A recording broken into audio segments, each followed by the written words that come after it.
welcome to your darling program. Welcome to ABNCV Newspaper Review. Here with me, I have the Punch newspaper and I have the Vanguard newspaper. Firstly, we are going to feature into the Punch newspaper. Health Commissioner push for available drugs emergency care access. The Nigeria Health Commissioner Forum has advocated for more states to establish a drug management agency to reduce the cost of drugs in the country. This was contained in a communique signed by the NGSCF chairman, Dr. Ayebamji Fulani, and Secretary Dr. Amina Aliaman, issued after the forum's second quarterly meeting in Lagos. The Health Commissioner argued that with the agency, states would have a pool of prior drugs which would be cascaded down to all sellers and retailers at affordable rates. This allows states to benefit from the pool procurement of commodities, assuring the untimely availability of high-quality and affordable drugs and commodities, as well as the attendant economies of scale, the communique read. Furthermore, the Commissioner expressed concern over the conditions for states to get on board the National Emergency Medical Services and Ambulance System and the slow pace of onboarding. The Commissioner resolved that to collaborate with the Federal Ministry of Health and the National Emergency Medical Treatment Committee to expedite approval for states. They acknowledged the benefits of the scheme and including increasing access to emergency medical treatment for more Nigerians. The Commissioner added that the forum resolved to continue engaging with NESMAs and private health facilities and other stakeholders to expedite the full operationalism of the program.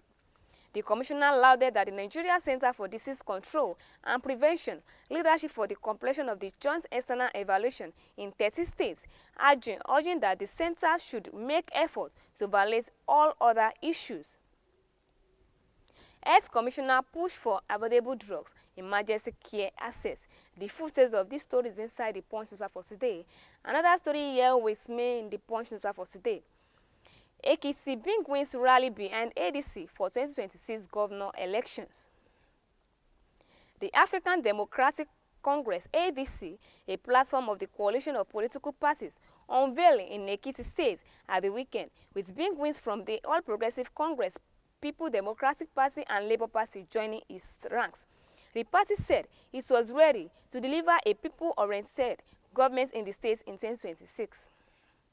Present at the unveiling exercise on Saturday were former Deputy Governor and ex-PDP governorship candidate Professor Kolapo Olusola Eleka, former Information Commissioner Akin Omoele, ex-Commissioner Segun Akiwumi, and former Secretary to the State Government Dare Bejide. Speaking shortly after the officially receiving the ADC membership card on the occasion, Olusola Eleka said, "We are unveiling ADC as the platform for the coalition parties to rescue Nigeria from misgovernance and recklessness and lack of accountability in governance." The former deputy governor said, "ADC is not just a party, it has become a platform for like-minded people that cuts across different parties. People who are interested in rescuing Nigeria are coming together to say no to corruption and no to agreed that you can see prevailing every sector of governance in Nigeria. Today, we say no to intimidation. We say no to a one-party system. That is why we are here today. You can see the agitations written all over the faces of the people here today. You can see their desires to make a great move. The ADC State Chairman Olusomi Omolayo, flanked by the Deputy Chairman Dare Adekolu, who presented membership cards to some of the new members and said that the ADC goal was to replace politics driven by corruption, and this is with transparency and accountability. Ekiti Big wins rallies behind ADC for 2026 governor elections. The full text of this story is inside the Punch paper for today. Another story here with me in the Punch paper for today. Why I dumped PDP for APC, says OSUN representative. The lawmaker representing Ife federal constituencies in the House of Representatives, Chief Abimbola Ajile Soro, has said he dumped the People Democratic Party for the All Progressive Congress because of internal conflict and the party instability. In a statement issued on Sunday, Ajile Soro blamed the PDP internal conflict and inconsistent political direction for his decision. Ajilesoro made his defection officials on the floor of the House of Representatives on Thursday, July 24, 2025. In a statement, Ajilesoro said the PDP leadership in OSUN had intentionally exploited the political arrangements with the APC only to later abandon the move and creating uncertainty and confusion within the party ranks. Consistency in the true foundation of trust, either keep your promises or do not make them. The PDP leadership in OSUN had made overtures toward aligning with the progressive, but internal narratives shifted along the way. As someone who believes in political loyalty and ideological arrangements, I found it internal to remain in a party that confidently supports the opposition while presenting a contradictory public stance, the statement said. Ajilesoro pledged his full support for President Bola Tinubu and the APC, declaring its intention to work for the party's success in future elections. Loyalty to one party and its leadership is non-negotiable in more political ideology. I therefore chosen to align fully with the progressive camp and support the re-elections of President Tinubu and the all pro-APC candidates across the board. Why I dumped PDP for APC, says OSUN representative. The footage of these stories inside the Punch paper for today. Another story here with me in the Punch paper for today. Kogi State pledged justice for stain photojournalists. The Kogi State government has stated that it is resolute in its quest for justice for the slain photojournalist Mr. Ayo Ayekpekun. This is contained in a statement issued on Sunday by the Kogi Commissioner for Information and Communication, Kingsley Frao, in Lokoja. Frao said the state governor Ahmed Oludo has directed security agencies to conduct a thorough investigation to unravel the incident surrounding Ayo Gruson's murder. Justice must not be bring the dead back to life, but to console the families of the deceased that their son did not die in vain. The safety and the security of our people remain a top priority of our administrations. The government will leave no stone unturned in the pursuit of justice, ensuring that the perpetrators of the heinous acts do not go unpunished. The investigation into the mysterious circumstances surrounding the murder and the subsequent death of the prime suspects is ongoing, the statement read. He urged the general public to remain security conscious and support ongoing investigation by volunteering credible information to law enforcement agencies. Ayo, an indigent of Akwarin Ade in Jumu, the Dugami body of the 26-year-old photojournalist who was allegedly murdered has been found on the outskirts of Lokoja following days of intense search, concern, and unanswered questions. The suspects reportedly fled the scene with the victims of body and prompting the police mouths to locate both him and Ayo remains. The case took a dramatic turn with the body of the prime system was later found in a hotel in Lokoja, and the preliminary investigation suggesting suicide. His remains were found on the Sunday evening in the bustling area around the crucial axis of Lokoja, the Kogi State capital. Lagos State and Ogun State brass for 9 hours daily for a stretch. The full details of these stories inside the Punch paper for today. Now, before we come back to the second edition of this program, the Vanguard newspaper, we like to listen to what we have for you on our studio. We'll be right back for the second edition of this program. Discover the uniqueness in the entertainment industry. African Broadcasting Network, ABN, is now the pace setter in the industry. Do you want to advertise your product and services? Count on us. We will do it much more than your expectations. African Broadcasting Network, ABN, will deliver quick and prompt services. Our quality and clarity stands us out when it comes to delivering quality broadcasting. Our staffs are hardworking and versatile in the specific field of office. Our environment is so conducive and we are open to all. We also give advice on how to run your business profitably. African Broadcasting Network is situated at 9894 Eastern Street, Suite 875, Houston, Texas 77036. Contact phone 281-652-8396 and 832-490-8203. Website www.abntvnetwork.com. ABN, celebrating Africans' rich cultural heritage. In our studio, to the second edition of this program, the Vanguard newspaper. Sanwo-Olu's local government bosses, no room for personals and politicking. Lagos Governor Babajide Sanwo-Olu of Lagos State yesterday directed the newly elected local governments and local government council development areas to suspend appointments of executive members for 60 days pending conclusion of need assessments of the respective councils. Governor Sanwo-Olu also urged the council's bosses to see their electoral victory as a mandate to improve a grassroots development. The governor made the remarks at the swearing-in and the oath-taking ceremony of the newly elected council chairman and vice chairman in Lagos State held at the Sports Grand Governor Office, Lagos House in Ikeja. While I urged them to use the local government's autonomy wisely for the benefits of the people, and the governor asked them to take their time before appointing cabinet members. Sanwo-Olu said, "Be humble. We plan to organize various capacity training, including facilitators like Economic and Financial Crime Commission (EFCC). There is no room for personal politicking is over. You need to accord party chieftaincies. Take governance to every doorstep in building a better Lagos. You are not under any pressure to make appointments and get your need assessment rights in place before appointment. At least, hold on appointment of cabinet members for 60 days. However, you can appoint your chief of staff. The book now stops with you. Leadership must not be about personal gains. Lagos is counting on you to bring development to every street and communities." Earlier, the Commissioner for Local Government, Chieftaincies Affairs and Rural Development, Bolaji Robert, said their victory at the poll was a testimony to their grassroots acceptance and the confidence the people repose in them and the All Progressive Congress, APC. Speaking on behalf of his colleagues, the chairman of Ibeju-Lekki local government area, Mr. Sesan Olowa, said, "We remain committed to upholding the legacy of the APC and ensuring impactful grassroots governance is felt across the metropolis. It is our solemn duty to fulfill our campaign promises."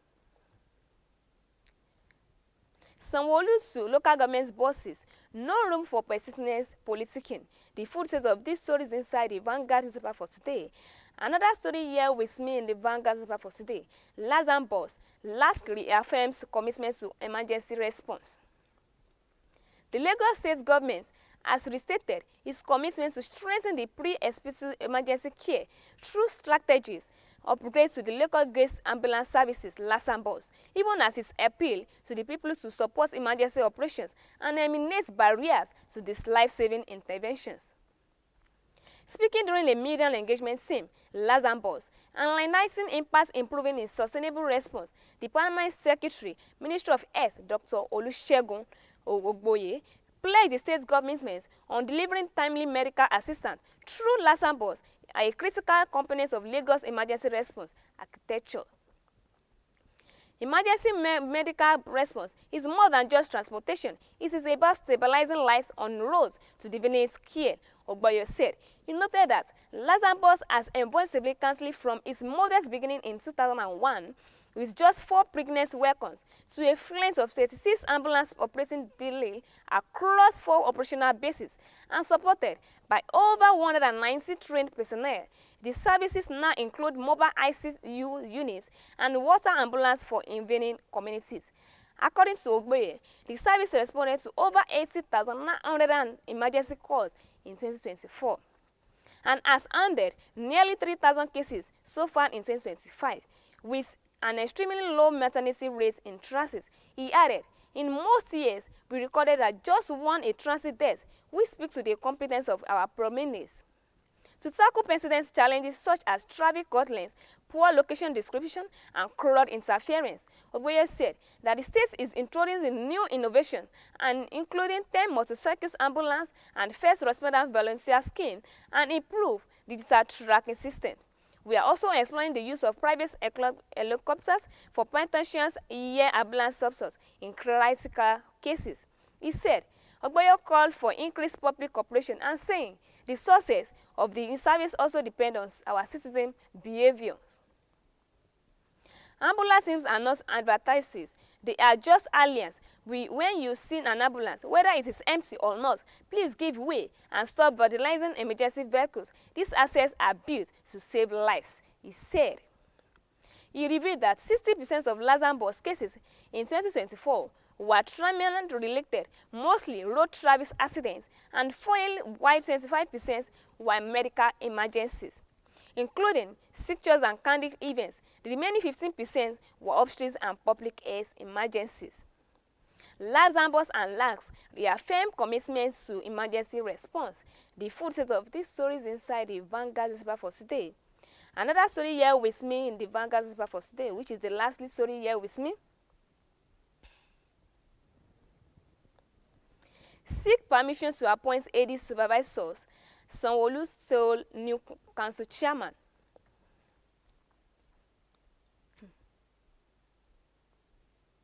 Lagos State Governor Babajide Sanwo-Olu yesterday instructed the newly sworn-in council chairman and vice chairman not to appoint secretaries to the local council's aid or supervisor councillors until approval by the state government. He, however, said that they could appoint a chief of staff to enable them to hit the ground and running as they assume office. Sanwo-Olu, who spoke during the swearing ceremony of the chairman and the vice chairman, said that their elections and the swearing signaled a deeper call for civil services. The governor, therefore, employed them to take governance to every doorstep in their communities and insisting that every downstairs in their communities, insisting that they must not let the people down. And he, however, thanked the leadership of the party and the community that worked to make the elections a success for the party. Sanwo-Olu further said that the people deliver better road, market, schools, and youth engagement, which are not abstract, but what the people will use to measure them. He also said that they must provide leadership that is inclusive. In his address, the Commissioner for Local Government Chieftaincy Affairs and Rural Development, Bolaji Kayode, congratulated the chairman alongside the vice chairman on their emergency not only as the flag bearers of the party, but as the candidates of choice across their respective councils. Meanwhile, chairman of Ibeji-Lekki Local Councils, Sesan Olowa, who spoke on behalf of others and thanked God for the day and the state and appreciating the governors and his deputy for their unwavering support and leadership, promised that the chairman and their deputies will provide programs and projects that will further promote the party's acceptance. In another development, Sanwo-Olu also commended the traditional rulers for their roles in maintaining peace and promoting unity in their communities and ensuring that to improve welfare packages as part of the state government's ongoing support for traditional institutions. Sanwo-Olu said this during the opening of the 3-day retreat for the Lagos State Council of Obas and Chiefs team, strengthening traditional institutions through collaboration for growth and peaceful coexistence in Lagos State. Sanwo-Olu, who was represented by his deputy, Dr. Obafemi Amsat, acknowledged the vital contributions of monarchs to governance and community development and describing the retreat as a platform to foster collaboration and align the goals of traditional leaders with the policies of the state's government. He added that his administration will strengthen the role of traditional rulers in governance of the state. The governor, who stressing some critical issues facing the state and including boundary disputes as Isheri with neighboring Ogun State, as well as environmental concerns such as flooding caused by excessive rainfall and rising water levels, and urged the monarchs to support the state's government in mitigating the challenges by protecting land from encroachment and avoiding internal disputes in its path. The Orolu on Inu land, Oba Ogbolahan Lawa, pledged that continued support from national leaders to the government. Seeking permission to appoint aid supervisions, Sanwo-Olu says new council chairman. The full set of this story is inside the Vanguard newspaper for today, and that what we have for our newspaper review. If you'd like to follow us and direct on our website page, you can follow us on Facebook, YouTube, Twitter, and Instagram. On our Facebook, you can like, share, comment, and make sure you subscribe. On our Facebook, you can click and follow us on ABNTV OSUN. Likewise, on our YouTube, you can follow us on ABNTV Nigeria as well. And you can also follow us on Twitter. You can like and share and subscribe and comment and follow us on ABNTV OSUN as well. And lastly, on our Instagram, you can like, share, comment, and make sure to subscribe and click on ABNTV Nigeria as well. And for those of you who are using TikTok, you can also follow us live and direct and watch us live and direct there. Subscribe, like, comment, and you can click on ABNTV Nigeria as well. My name is Kenny Afolabi. Thanks for listening and thanks for watching. Bye for now.